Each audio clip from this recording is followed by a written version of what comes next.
সভাপতি প্রাক্তন বিধায়ক শ্রী সুবল ভৌমিক মহোদয়, উনিও আপনাদের সামনে ওনার বক্তব্য রেখেছেন।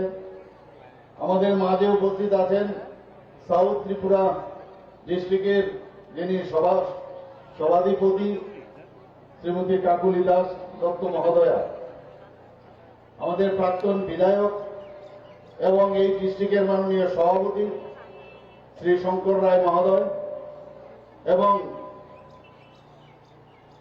সভাধিপতি সাউথ ত্রিপুরার সহসভাধিপতি শ্রী বিভীষণ দাস মহোদয়, আমাদের মাঝে উপস্থিত আছেন শ্রী দীপায়ন চৌধুরী জেনারেল সেক্রেটারি, শ্রী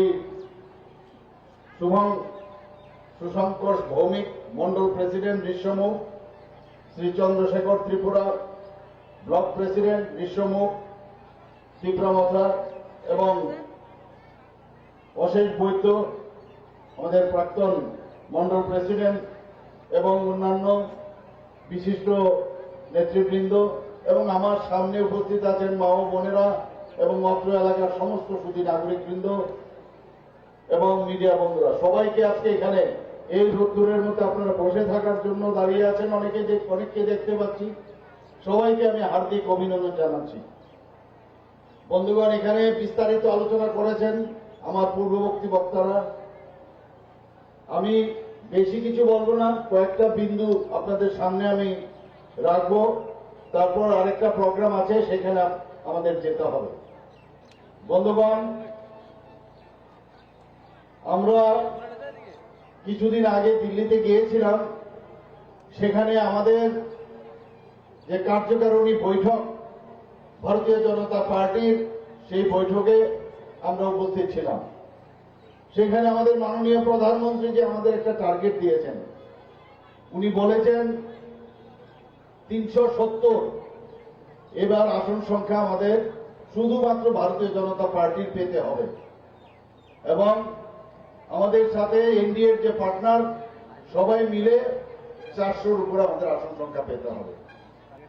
এবং সেই দিশায় আজকে আমরা সারা ভারতবর্ষে আমরা দেখতে পাচ্ছি আমাদের কার্যকর্তাগণ সমস্ত জায়গায় মানুষের কাছে পৌঁছে গেছেন, আমরাও সমস্ত ঘরে ঘরে পৌঁছে গেছি, মানুষের সাথে কথা বলছি।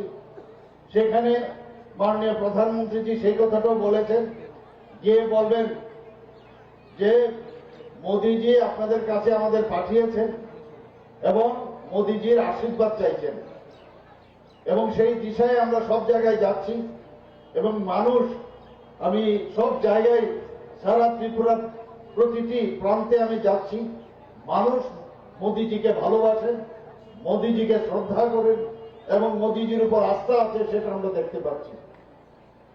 আমরা দেখেছি বন্ধুগণ, যে দেশ এখন যেভাবে শক্তিশালী হয়েছে, আর্থসামাজিক যেভাবে উন্নয়ন হয়েছে, যেভাবে দেশকে সুরক্ষিত করার জন্য মোদিজি কাজ করেছেন, যেভাবে ডেভেলপমেন্ট উন্নয়নের কাজ করছেন উনি, সেটা দেখে আজকে সারা পৃথিবীর রাষ্ট্রনেতারা পর্যন্ত মোদিজির দিকে তাকিয়ে আছেন। আপনারা দেখেছেন মাননীয় প্রধানমন্ত্রীজি যখন মন কি বাত প্রতি মাসের শেষ রোববারে উনি যখন মানুষের সাথে কথা বলেন, উনি মানুষের সম্পর্কে বুঝতে চান কি সমস্যা আছে, কি করা যায় আগামী দিন এবং কে কে কি জিনিস আবিষ্কার করছেন, ইনোভেটিভ জিনিস তৈরি করছেন, আমরা সবাই দেখি।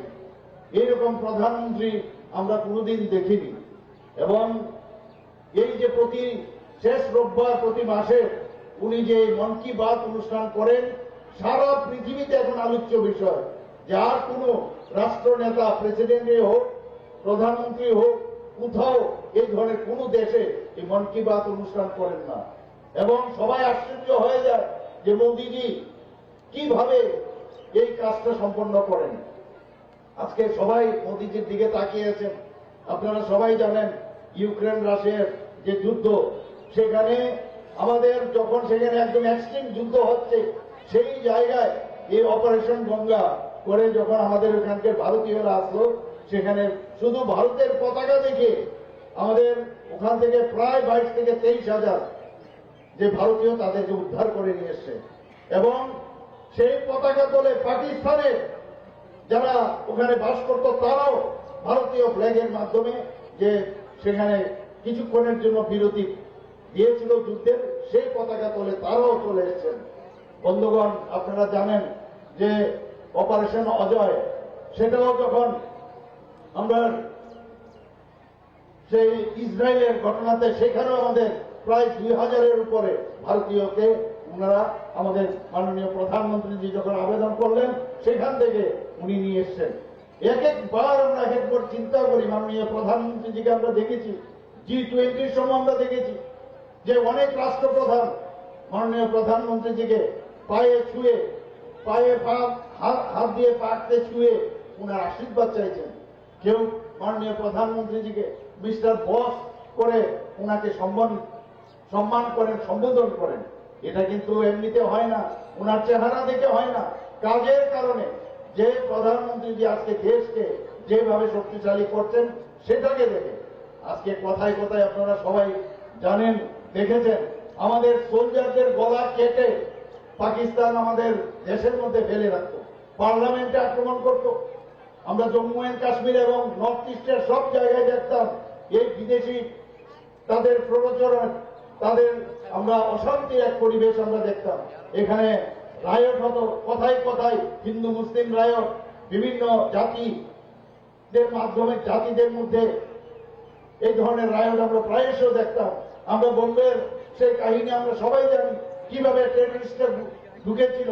সেই জায়গার মধ্যে মাননীয় প্রধানমন্ত্রীজি যখন উনি সেই দায়িত্ববান নেন প্রধানমন্ত্রীত্বের, তারপর বলে দিল কিছু কো ছোড়ুঙ্গা নেই মে। আর উনি কি করেছেন, যখন সার্জিক্যাল স্ট্রাইক করলেন, এয়ার স্ট্রাইক করলেন, তারপর কিন্তু সবাই বুঝে গেলেন এই ভারত আর সেই ভারত নয়, এখনের ভারত একটু অন্যরকম ভারত। এখন মানুষ, এখন পাকিস্তান বা চায়না, তারা কিন্তু আর চেষ্টা করে না যে ভারতকে কোনোভাবে উত্তপ্ত করা। ভারত কখনো, ইতিহাস বলছে, কোনো দিন ভারত কখনো অন্য দেশে আক্রমণ করেনি। এবং সেটা আপনারা দেখবেন, এই যে পরম্পরা, এই যে ঐতিহ্য, সেটা কিন্তু আমাদের মধ্যেও আছে, আমাদের বাড়ি ঘরে আছে। কিন্তু আমরা কি দেখছি এখন, এই প্রধানমন্ত্রীজিকে উৎখাত করার জন্য সমস্ত যারা পারিবারিক তন্ত্রে বিশ্বাস করে, তাদের ফ্যামিলি যে পার্টি, তারা সব একসাথে হয়ে গেছে এবং নাম কি দিয়েছে, ইন্ডিয়া। ইন্ডিয়া নাম দিয়েছে, খুব বুদ্ধি করে, INDIA এই নামটা দিয়েছে, যে প্রধানমন্ত্রীকে হটাতে হবে। তাছাড়া এই দেশকে উনার যেভাবে উনি সামনের দিকে এগিয়ে নিয়ে যাচ্ছেন, তাহলে আমাদের তো অস্তিত্বই থাকবে না। উনাদের নিজেদের অস্তিত্ব রক্ষার্থে এখন সব একজোট হয়েছে। এর মধ্যে আমরা কি দেখলাম, ইন্ডি হয়ে গেছে, অ্যালায়েন্স তো নেই আর। বিভিন্ন জায়গায় আজকে আমাদের যে কংগ্রেসের যিনি, যাকে সবসময় বলে রাহুল গান্ধী, উনি কেরালাতে দাঁড়িয়েছেন। কোথায় ইন্ডি, ওদের অ্যালায়েন্স? সেখানে CPM উনার এগেন্স্টে ক্যান্ডিডেট দিয়েছে। আজকে আমাদের পশ্চিমবাংলায় সেখানে আমরা দেখছি যে ওদের অ্যালায়েন্স সেখানে নেই। তৃণমূল ওদের থেকে সরিয়ে তৃণমূল মতে ওনারা ক্যান্ডিডেট দিয়েছে, আমরা সব জায়গায় দেখছি। তো এই জায়গার মধ্যে আজকে ত্রিপুরাতে কি করলো ওরা? ত্রিপুরার মধ্যে এখন ইন্ডিজোটে কংগ্রেস CPM একসাথে হাত মিলিয়েছে। বন্ধুগণ, অত্যন্ত দুঃখের সাথে আমার বলতে হয়, এখন কংগ্রেসের একটু আগে লড়ুয়ার ঘটনা আমাদের মাননীয় মন্ত্রী মহাজন বলেছেন, দুঃখ হয় এরকম সারা সন্দেশখালীর মতো, পশ্চিমবাংলার সন্দেশখালীর মতো সারা পশ্চিমবঙ্গে এরকম আছে, এরকম লড়ুয়ার মতো বহু জায়গায় ত্রিপুরার মধ্যে এই ঘটনা ঘটেছে। আমি এখানে বহুবার এসেছি, এখানে আমার মনে হয় 69 জনের একবার একটা লিস্ট দিয়েছিল এই দক্ষিণ আমাদের ত্রিপুরা জেলায়। সেখানে আরে খুন সন্ত্রাসের রাজত্ব আমরা দেখেছি। সেই জায়গায় দাঁড়িয়ে হাতে হাত মিলিয়েছে, এখনো ওদের যে রক্ত মাখা হাত, এখনো সেই দাগ শুকায়নি, এখন তারা একসাথে হয়েছে। আমি সেদিন দেখলাম অদ্ভুত, আগে তো লাল টুপি পরতো CPM এর ওরা, এখন দেখলাম এই জোটের কারণে এখন লাল টুপি থেকে কি একটা সবুজ কালারেরও টুপি এখন পরা আরম্ভ করেছে। অদ্ভুত, বিচিত্র। এবং সেদিন উনাদের 4 বছরের যিনি 4 বারের মুখ্যমন্ত্রী যিনি ছিলেন, উনি একটা অদ্ভুত এক তথ্য আবিষ্কার করলেন যে সময়ের কারণে নাকি শিব কংগ্রেসকে এখন সাপোর্ট করতে হচ্ছে। দুঃখ লাগে মানুষ কি ভাবতো, আপনাকে কি ধরনের চিন্তা ভাবনা করতো, আজকে কিন্তু সেই ধুলার থেকে বিড়াল বেরিয়ে গেছে। বন্ধুগণ, খুব সাবধান, এই ধরনের অশুভ জুটের থেকে আমাদের বাঁচতে হবে। মাননীয় প্রধানমন্ত্রী যেভাবে সাধারণ মানুষের জন্য চিন্তা করেন, এখানে বিস্তারিত আমার পূর্ববর্তী বক্তা সুবলবাবু বলেছেন, তাকে যদি বাঁচাতে হয় সব মানুষের সবকা সাথ সবকা বিকাশ বিশ্বাসের যে কথা, সেটা মাননীয় প্রধানমন্ত্রীজি বলছেন। জাতি জনজাতি সবাইকে মিলে আমরা একসাথে থাকতে চাই, সেই কথা যেমন বলেন।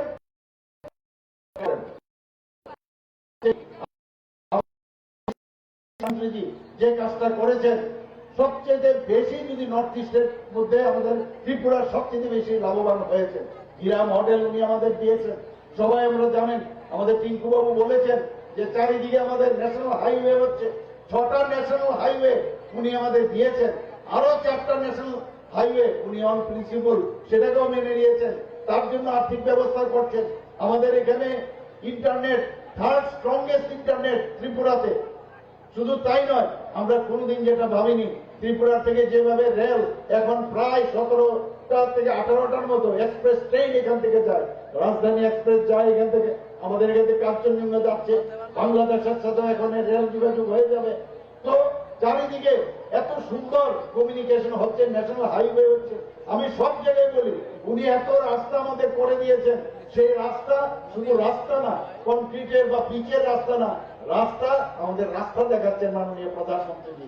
বন্ধুগণ, আমার অত্যন্ত এখানে আসার পর যেভাবে আমি এখানে বিশাল সংখ্যক লোক সমাগম দেখছি, এবং আমি দেখে অত্যন্ত আনন্দিত। এবং আমি 27 তারিখ যখন আমাদের পশ্চিম আসনের যিনি দাঁড়িয়েছেন, আপনার সবার পরিচিত মুখ, আমাদের প্রাক্তন মুখ্যমন্ত্রী এবং রাজ্যসভার সদস্য বিপ্লব কুমার দেবের যখন আমরা নমিনেশন দাখিল করতে গেলাম, প্রায় 40,000 থেকে 50,000 লোক আমাদের সাথে পায়ে হেঁটে সেদিন নমিনেশন দাখিল করা হয়েছে। ঠিক সেই অবস্থায় আমরা পূর্ব আসনে 28 তারিখ যখন আমবাসাতে সেই নমিনেশন দাখিল করতে যাই, সেখানেও সে বিশাল পরিমাণ প্রায় 40 থেকে 50,000 লোক আমাদের সাথে পায়ে হেঁটে সেখানেও আমরা নমিনেশন আমরা সাবমিট করি। বন্ধুগণ, রেজাল্ট কবে বেরোবে? এখানে তো 26 তারিখ ইলেকশন, 26শে এপ্রিল, তো রেজাল্ট বেরোবে 4ই জুন। আমি এই দুটো জায়গায় যখন সাবমিশন আমরা করতে গেলাম নমিনেশন, সেদিনই আমরা বুঝে গেছি যে 4 জুনের জন্য আমাদের অপেক্ষা করতে হবে না। বুঝে গেছি যে পালস দেখে বোঝা যায় রুগী কিরকম। আমরা শিওর যে আগামী দিন আমরা দুটো জায়গায় বিপুল ভোটে ভারতীয় জনতা পার্টি জিতবে। বন্ধুগণ, আমরা দেখেছেন যে নর্থ ইস্টের মধ্যে প্রায় 11টার মতো চুক্তি মাননীয় প্রধানমন্ত্রীজি এবং আমাদের মাননীয় হোম মিনিস্টার সেটা করার উনি যে আমাদের মার্গদর্শন করিয়েছেন, 11টার মতো আমাদের এখানে শান্তি যেন বজায় থাকে সেই ব্যবস্থার নিরিখে এখানে চুক্তি সংগঠিত হয়েছে। কিছুদিন আগে তীব্রামতার সাথে আমাদের চুক্তি হয়েছে, 12টা চুক্তি হয়েছে। কারণটা কি? যে এতদিন ধরে আমরা নর্থ ইস্টে আমরা দেখতাম আমাদের জাতি জনজাতি এদের একজন আরেকজনের সাথে ডিভাইডেড পলিসির মাধ্যমে এতদিন ধরে রাজনীতি হয়েছে। সেই জায়গায় এখন আমাদের সাথে আগে আমাদের সরকারে আমাদের ভারতীয় জনতা পার্টি এবং আইপিএফটি ছিল, কিন্তু এখন আমাদের সাথে যেহেতু তীব্রমতা চলে এসছে, আমাদের ত্রিশূল, এই 3 শক্তি ত্রিশূলের রূপ নিয়ে আগামী দিন এই ত্রিপুরাকে আমরা যারা এই ধরনের যারা আমাদের কংগ্রেস এবং সিপিএম এর যে জোট সরকার হয়েছে, অশুভ জোট, তাদেরকে আমরা নিশ্চয় পরাস্ত করব। এবং আমি নিশ্চিত যে এখানে যারাও উপস্থিত আছেন আগামী 26শে এপ্রিল আপনারা সকাল সকাল গিয়ে আমাদের যে ভারতীয় জনতা পার্টির তরফ থেকে যাকে মনোনয়ন দেওয়া হয়েছে সবার আপনারা বাই দিস টাইম আপনারা জেনে গেছেন উনি কে, আমাদের রাজকন্যা মহারানী কৃতি সিং দেববর্মা মহোদয়কে বিপুল ভোটে জয়যুক্ত করবেন। বন্ধুগণ, দেশকে যদি বাঁচাতে হয় আগামী দিন এবং দেশকে যদি উন্নতির পথে সমৃদ্ধ করতে হয়, তাহলে পদ্ম চিহ্নে আপনাদের ভোট দিতে হবে, তাছাড়া আর কোনো উপায় নেই। আমরা দেখেছি 2014 আগে এমন একটা অবস্থা হয়েছিল, এই দেশ বাঁচবে কি বাঁচবে না এরকম একটা মিলিজুলি সরকার, প্রায় সময় দেখতে দেখতে একটা দুর্বল সরকার। কিন্তু আমরা যখন মাননীয় প্রধানমন্ত্রীজি যখন 2014তে প্রধানমন্ত্রী হয়ে আসেন, তখন আমরা বুঝলাম যে দেশ কিভাবে চালাতে হয়। এখন আমাদের উপর নির্ভর করবে যে আগে আমরা দেখতাম 2014 আগে এই যে স্ক্যামের সরকার আমরা দেখেছি, আমরা ভাবতাম যে এই বুঝি নিয়ম, স্ক্যাম করে করে বুঝি সরকার চালাতে হয়। কিন্তু মাননীয় প্রধানমন্ত্রীজি দেখিয়ে দিয়েছেন যে স্ক্যাম ছাড়াও একটা সরকার চালানো যায়। কাজেই এইবারের যে নির্বাচন, আমরা সেই পুরনো জগতে যাব কি যাব না, এবং আমাদের দুর্বল যে আর্থিক যে আমাদের অবস্থা ছিল, সেই জায়গার থেকে প্রায় 10 থেকে 12 অবস্থানে ছিল, সেই জায়গায় এখন দেশের আর্থিক অবস্থা এখন ঠিক পরিসরে চলে আসছে সারা পৃথিবীর মধ্যে। আমরা আগামী দিন মাননীয় প্রধানমন্ত্রী চেষ্টা করছেন যে তৃতীয় স্থানে যেন যায়, এবং আমি নিশ্চিত যেভাবে নিরাপত্তার দিকেই হোক, আর্থসামাজিক উন্নয়নে হোক, ডেভেলপমেন্টের বিষয়ে হোক, সব জায়গায় মহিলাদের উন্নয়নে হোক। প্রধানমন্ত্রী বারবার বলছেন যে এতদিন ধরে জাতপাতের রাজনীতি আমরা দেখেছি, 2014 আগে শুধু জাতপাতের রাজনীতি হয়েছে। এখন মাননীয় প্রধানমন্ত্রী জাতপাত ছাড়াও যে রাজনীতি করা যায় সেটা উনি দেখিয়েছেন। এবং শুধু তাই না, আপনারা সবাই জানেন যে যখন উনি বললেন যে 370 আমাদের এখানে আমাদের টার্গেট, সে 370 কেন সেটা টার্গেট দিলেন, এই 370 ধারা উনি বিলোপ করার কারণে ওইটাকে সম্মান দেওয়ার জন্য এই 370 যে টার্গেট উনি দিয়েছেন। এখন জম্মু এন্ড কাশ্মীরে মানুষে শান্তিতে বসবাস করছে। ওনারা বলছেন এতদিন মনে হচ্ছে আমরা একটা শান্তি, একটা নতুন করে স্বাধীন হওয়ার একটা স্বাদ, সেই স্বাদটা পেয়েছেন। ডেভেলপমেন্ট হচ্ছে এখন জম্মু এন্ড কাশ্মীরে। বন্ধুগণ, যেটা কোনোদিন ওনারা চিন্তাও করতে পারেননি। অনেকে অনেক কথা বলেছেন, ট্রিপল তালাক যেটা বিলোপ করেছেন। আমাদের যারা মাইনরিটি সম্প্রদায়ের মুসলিম মহিলারা আছেন, তারা কিভাবে এই ধারা অনুসারে কিভাবে সমস্যায় থাকতো, সেই জায়গায় মাননীয় প্রধানমন্ত্রীজি সেই তিন তালাক সেটাকে বিলোপ করেছেন। আমাদের রাম মন্দিরের কথা যদি বলি, আমরা অনেকদিন ধরে 500 বছর এই রাম মন্দির নিয়ে কত কথা, এবং কত মানুষ এই 500 বছর ধরে তাদের যে প্রাণ বলিদান হয়েছেন, সেই জায়গায় মাননীয় প্রধানমন্ত্রীজির হাত ধরে অযোধ্যায় রাম মন্দির নির্মাণ হয়েছে, এবং সেখানে সেই রামলালার প্রাণ প্রতিষ্ঠা হয়েছে। এখন সারা ভারতবর্ষের মধ্যে মনে হচ্ছে রামময় রামময়, অর্থাৎ আবার মনে হচ্ছে যে রাম রাজ্য, রাম দেশ এখানে প্রতিষ্ঠিত হয়েছে। আমরা দেখছি মাননীয় প্রধানমন্ত্রীজি বারবার বলছেন আমাদের জন্য দেশ আগে, আমাদের জন্য দেশ আগে, তারপর পার্টি, তারপর আমি নিজ, আমরা নিজেরা লাস্টে আসবে। আর অন্যান্য পার্টির আমরা কি দেখছি, আগে নিজে, তারপরে পার্টি, তারপরে দেশ। মাননীয় প্রধানমন্ত্রীজি কি বলছেন, আমি সবাইকে এই কথাটা বারবার সব জায়গায় কথাটা বলি। উনি কি বলছেন যে সব জায়গায় উনি কি বলেন যে হর ঘর তিরঙ্গা, হর ঘর তিরঙ্গা। এই যখন উনি আমাদের এই কথাটা বললেন, আমরা গত বছর থেকে আমরা সেটা শুরু করলাম 15 অগাস্টে। সেখানে কি করলাম, আমরা বিভিন্ন স্তরের বিভিন্ন যারা আমাদের বিভিন্ন সাইজের যে ফ্ল্যাগ আছে, আমাদের ন্যাশনাল ফ্ল্যাগ, আমাদের ত্রিপুরা সরকারের মাধ্যমে আমরা সেগুলো আমরা তৈরি করি। বন্ধুগণ, প্রায় 8.5 আমাদের 5 লাখ লোক আমাদের এই যারা হাউস হোল্ড ছিল সেই অনুযায়ী আমরা বানিয়েছিলাম। তারপরে দেখা গেল সেখানেও আমাদের শর্টেজ পড়েছে। মানুষের যে একটা যারা যারা এই দেশকে স্বাধীন করার জন্য যারা বলিদান হয়েছে, তাদেরকে সম্মান দেওয়ার জন্য মাননীয় প্রধানমন্ত্রীজি সেই কথাটা বললেন, হর ঘর তিরঙ্গা। এই যে বিষয়, এটা বুঝার বিষয় আছে যে আমরা যে মাটি দিয়ে যাই সেই মাটিকে সম্মান দেওয়ার জন্য উনি কি বলেছেন, মেরে মাটি মেরা দেশ। আমরা সমস্ত জায়গা থেকে ত্রিপুরার মধ্যেও আমরা সমস্ত পঞ্চায়েত থেকে আরম্ভ করে, ব্লক থেকে আরম্ভ করে, আমরা নগর আমাদের মিউনিসিপ্যালিটি থেকে আরম্ভ করে, আগরতলা মিউনিসিপ্যাল কর্পোরেশন থেকে আরম্ভ করে সব জায়গায় আমরা সেই মাঠটি আমরা নিয়ে এসেছি, এবং অমৃত বাটিকা সেক্রেটারিয়েটের সামনে আমরা বানিয়েছি।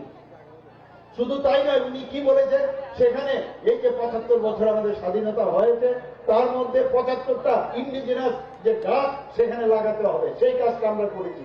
বন্ধুগণ, 58টা ব্লক, আবার আগরতলা মিউনিসিপ্যাল কর্পোরেশনের যেখানে অন্যান্য নগর পঞ্চায়েত মিউনিসিপ্যালিটির সেই মাটি এসছে, সেটাকে অমৃত কলস করে আমরা দিল্লিতে আমরা পাঠিয়েছি। সেখানে কর্তব্য পথে সেখানে অমৃত বাটিকা তৈরি হয়েছে। এই হচ্ছে মাননীয় প্রধানমন্ত্রীজি বারবার বলছেন যে দেশকে আগে ভালোবাসতে হবে, তবে অন্য কিছু হবে। এখানে অনেক সময় কথা হয় যে আমার রাস্তাটা ঠিক হয়নি, আমার বিজলিটা ঠিক নেই। সেটা দেশ, এইবারের ইলেকশন, এই নির্বাচন দেশের ইলেকশন, আমাদের আগামী দিনে এই দেশ কিভাবে চলবে তার ইলেকশন। দেশকে যদি শক্তিশালী করতে হয় তবেই আমার নিজের যে সমস্যা, নিজের ঘরের যে সমস্যা, সেই সমস্যার সমাধান হবে। বন্ধুগণ, আমি আর বেশি কিছু বলছি না। আমি আর একটা কথাই বলবো আপনাদের, যে 26শে যে এপ্রিল আপনারা সকাল সকাল গিয়ে আমাদের যে ক্যান্ডিডেট মহারানী কৃতি সিং দেববর্মা মহোদয়কে পদ্মচিহ্নে ভোট দিয়ে বিপুল পরিমাণে আপনারা ওনাকে জয়যুক্ত করবেন, সে আশা রেখে আমি আপনাদেরকে এখানে এতক্ষণ ধরে উপস্থিত থাকার জন্য আমি সবাইকে ধন্যবাদ দিয়ে আমি আমার বক্তব্য শেষ করছি। বন্দে মাতরম, ভারত মাতা কি জয়। অনেক অনেক ধন্যবাদ আজকের এই সভায় মূল্যবান বক্তব্য রাখার জন্য রাজ্যের জনপ্রিয় তথা জাতীয় জনজাতির প্রাণপ্রিয় মুখ্যমন্ত্রী প্রফেসর ডক্টর মানিক সাহা মহোদয়কে। এখন আপনাদের সামনে সমাপ্তি ভাষণ রাখার জন্য অনুরোধ রাখছি দেশমুখ মন্ডলের প্রাক্তন মন্ডল সভাপতি শ্রীযুক্ত অশোক বুদ্ধ মহোদয়কে।